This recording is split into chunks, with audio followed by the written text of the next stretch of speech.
In today's brief video, I'm going to share with you guys 3 steps that anyone can take to quit smoking weed. If you're new to the channel, my name's Dr. Frank. I'm in recovery from nicotine, THC, energy drink, and adult media content addiction, and I'm the founder of AddictionMindset recovery coaching programs, which are dedicated to helping people quit those substances that I once struggled with. So the 3-step process to quit smoking weed is very simple. First, you have to want to change. Second, you have to commit to change. And third, you have to take concrete actions repetitively that reinforce the change that you're trying to make. Let's break each of those down.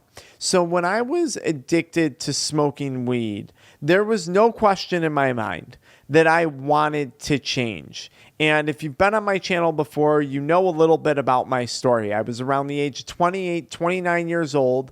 I was in business for myself, but I was struggling. I was struggling financially.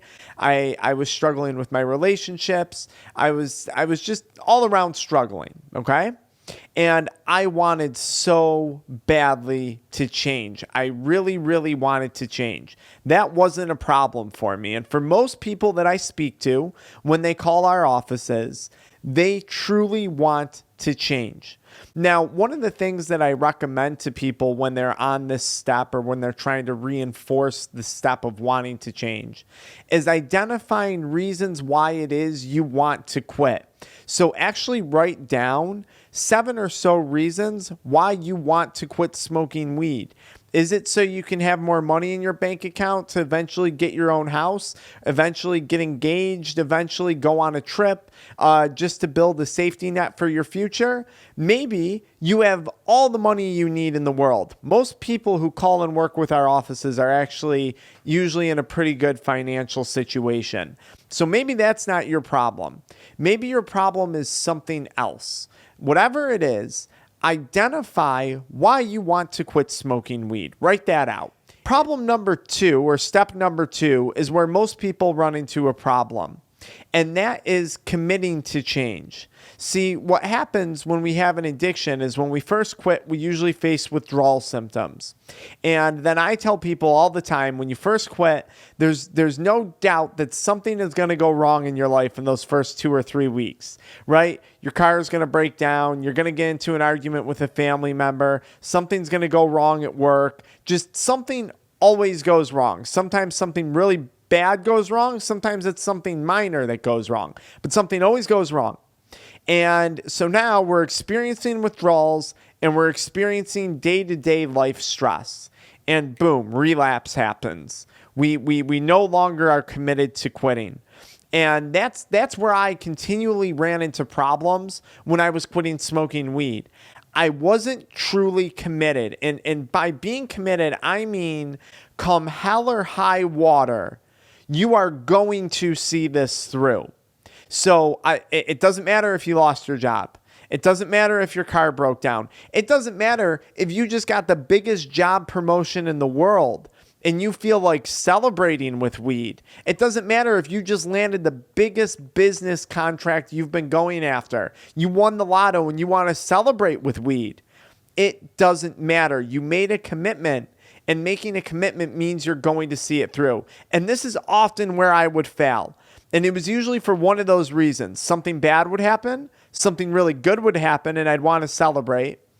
Or I would have withdrawal symptoms, whether it was cravings, anxiety, depression, insomnia, sweating, boredom, whatever. And I would no longer be committed. I would immediately throw my commitment out the window. And I'll speak on this really quickly. That was a major problem for me because I found that there was a lot of things in my life that needed more of my commitment, and I was not a very committed person. In some categories of my life, I was. But there were several categories of my life where I could have had a lot more commitment to see things through, and I didn't. And I think a large part of that had to do with my behavior in addiction. I was very comfortable making a commitment to quit and then completely backtracking on it. And that behavior spilled over into multiple categories of my life. And that was especially dangerous when it came to my business as someone who's in business for themselves. Very, very dangerous. Lack of commitment. The cool thing is when I did actually quit and when I did commit to quitting, my commitment is now way more dedicated. You can see that. It speaks volumes for itself in my commitment to putting out YouTube videos to helping you guys quit. Okay, now the last step was another big one that I would mess up on and where I often see people who call our offices messing up on. And this is taking concrete actions to reinforce the change that you've committed to. And the question becomes, what actions are you taking to avoid smoking weed? What actions are you taking to stay sober? What actions are you taking on a day-to-day basis to promote a healthy and productive recovery process for yourself?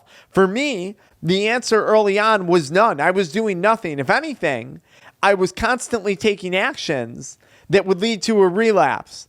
Texting my plug, going to buy weed, going to pick up weed, going to the bank to take out money to buy more weed, Venmoing my plug, buying a new bowl, buying a new PAX vaporizer unit, right?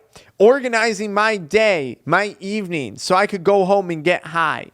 I was constantly taking actions that promoted the behavior that I was trying to break away from.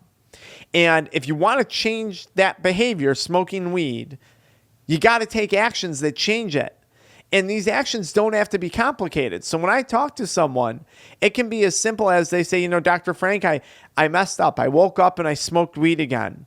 Well, you said you were going to go for a walk. Why didn't you go for a walk? Why didn't you at least try? Right?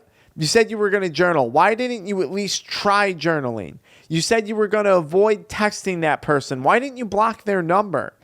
Why did you hang out with that person this weekend if it's someone that you know you're going to smoke with? See, a lot of people want to change.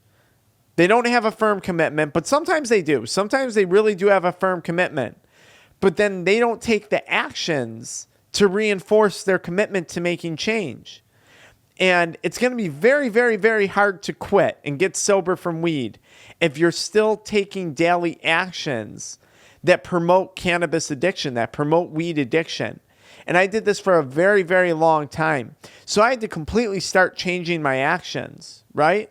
Instead of hanging out and getting high on a Friday night with some buddies, I would go to the gym instead.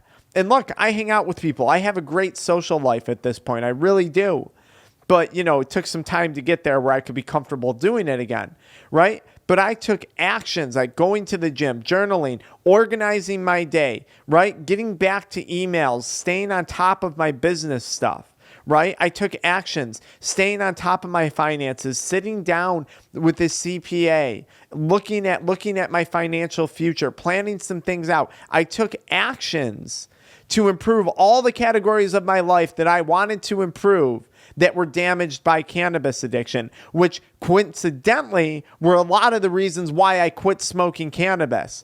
So I took actions to improve upon the things that cannabis addiction negatively impacted in my life. And I became very committed to improving those things. And by staying committed to taking consistent actions to improve my quality of life, quitting cannabis became much, much easier.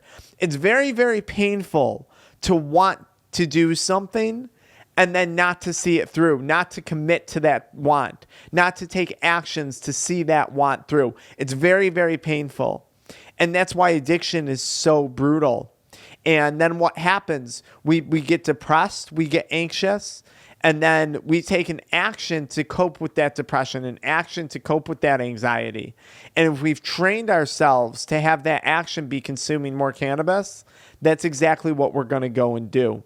I hope at the end of this video, you want to quit smoking cannabis. I hope at the end of this video, you make a commitment to quitting cannabis. And I hope above all else, you start taking actions that are going to promote your sobriety and recovery process from smoking weed or doing edibles or whatever it may be. If you need help with that, I have a 7-step action plan in the pinned comment and in the video description. All I ask you for is your email so I can send you emails about addiction recovery. I'll see you guys in the pinned comment in the video description.